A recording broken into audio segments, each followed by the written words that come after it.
Channel सच्ची खबरें में आपका स्वागत है। पुलिस द्वारा ग्राम काजीवाला में जुबैदा हत्याकांड का खुलासा किए जाने में चौंकाने वाला तथ्य सामने आया है। हत्यारा कोई और नहीं बल्कि जुबैदा का सौतेला पुत्र निकला।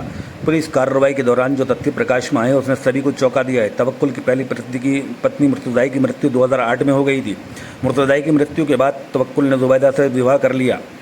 तवक्कुल ने अपने एक घर की वसीयत मृतक जुबैदा व उसके पुत्र तौहीद के नाम 19/12/2023 को कर दी तथा दूसरे मकान की वसीयत भी उनके नाम करना चाहता था। इसी बात को लेकर तवक्कुल की पहली पत्नी मुर्तज़ा का छोटा पुत्र आसिफ उर्फ ईदू देहरादून से काम छोड़कर काजीवाला के दूसरे मकान में रह रहा था और मृतक जुबैदा से झगड़ा करता रहता था। कुछ दिन पहले तवक्कुल का अपने पड़ोसी अयूब के पुत्रों से घर के सामने मोटरसाइकिल धोने को लेकर विवाद हो गया। इसी का मौके का फायदा उठाकर आसिफ उर्फ ईदू ने ईंट से प्रहार कर जुबैदा की हत्या कर दी। पुलिस ने आसिफ उर्फ ईदू को गिरफ्तार कर लिया है और उसकी निशानदेही पर इस्तेमाल की गई ईंट को बरामद कर लिया है।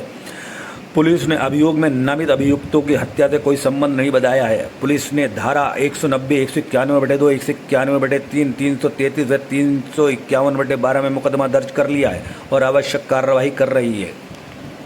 दिनांक 11 जुलाई को थाना कोतवाली क्षेत्र के ग्राम काजीवाला में एक महिला की हत्या हुई थी। इस संबंध में उसके पति तवक्कुल द्वारा अपने ही 5 पड़ोसियों के विरुद्ध अभियोग पंजीकृत कराया गया था।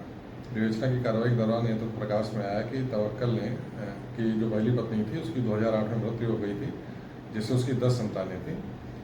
इसके बाद उसने जुबैदा नाम की महिला से पुनर्विवाह कर लिया था, जिससे उसकी 2 संतानें थीं।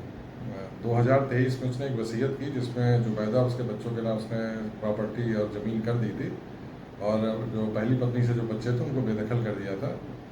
जो पहली पत्नी से पुत्र था आसिफ, वो इस बात से रुष्ट रहता था, देहरादून में रहता था, करीब 1 माह से यहीं रह रहा था। इसी बात को लेकर उसका जुबैदा से झगड़ा भी चलता रहता था।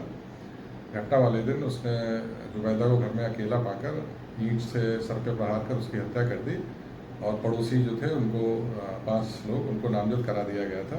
पूछताछ पर अभियुक्त ने घटना का इकबाल किया है और जिस ईंट से उसने प्रहार करके हत्या की थी उस ईंट को भी बरामद किया गया है।